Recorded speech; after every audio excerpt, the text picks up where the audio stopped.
మమ్మల్ని త్వరగా విడిపించుదామని. వాళ్ళకి కావాలంటే ఎంత అడిగితే అంత లక్ష్యమివ్వు, మనం తర్వాత చూసుకుందాం. ఇదిగో ఎస్ఐ గారు, మా దామిని వచ్చింది. ఎంతకో అంత బేరం తగ్గొట్టండి. వెళ్ళి దామిని, వెళ్ళు. ఆపుతావా?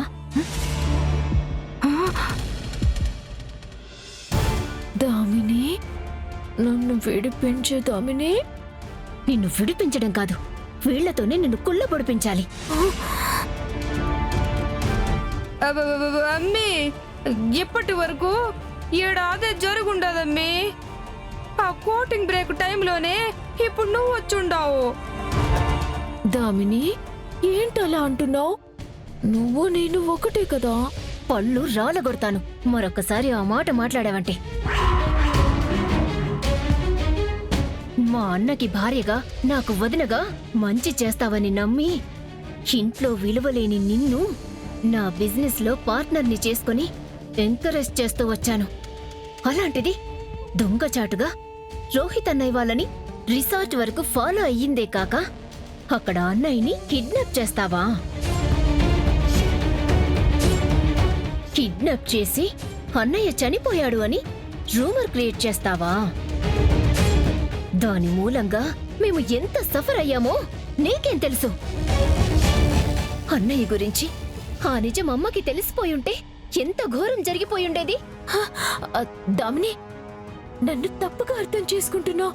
ఇందులో నా స్కెచ్ ప్లానింగ్ అంతా వేరు.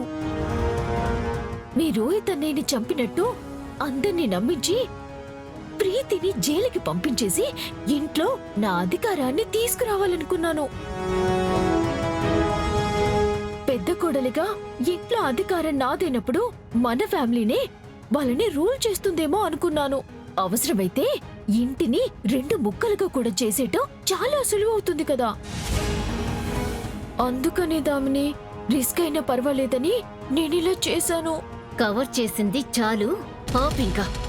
నీ గురించి ముందు నుంచి నెగిటివ్ గా ఇంట్లో వాళ్ళందరూ అనుకుంటూ ఉంటే అందరూ నిన్ను ఒక్కదాన్ని చేసేశారు అని చిన్న చూపు చూస్తున్నారేమో అని భ్రమపడ్డాను. కానీ బై డిఫాల్ట్ నీ క్యారెక్టర్ తేడా అని కరెక్ట్ గా అబ్జర్వ్ చేస్తే ఇప్పుడు అర్థమైంది నాకు. దామిని ప్లీజ్, అలా అనుకు దామిని ప్లీజ్. ఇంకాపు.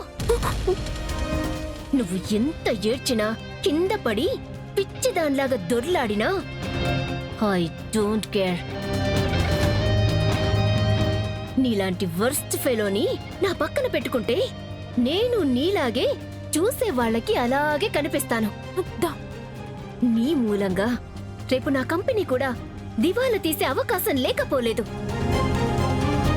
సో ఇక నుంచి నీకు మా ఇంట్లోనే కాదు, నా కంపెనీలో కూడా చోటు లేదు. ఇదిగో, నిన్ను కంపెనీ నుండి తీసేస్తున్నట్టు అధికారికంగా నేను నీకిస్తున్న లెటర్. ఇది ఇవ్వడానికే ఇక్కడికొచ్చాను. Good bye.